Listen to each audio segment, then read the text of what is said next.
এক গ্রামে একজন খুব প্রতিভাবান শিল্পী ছিল।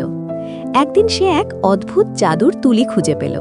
সেই তুলি দিয়ে সে যাই আঁকত তাই প্রাণ পেয়ে বাস্তবে রূপ নিত। শিল্পীটি খুব খুশি হল। সে ভাবল, এখন তো আমি কোনো পরিশ্রম ছাড়াই যা খুশি তাই পেতে পারি। সে নিজের জন্য দামি খাবার, সুন্দর পোশাক আর বিশাল এক বাড়ি আঁকল।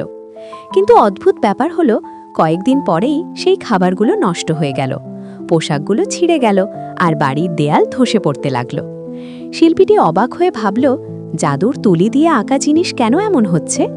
সে তখন গ্রামের এক জ্ঞানী বৃদ্ধের কাছে গেল।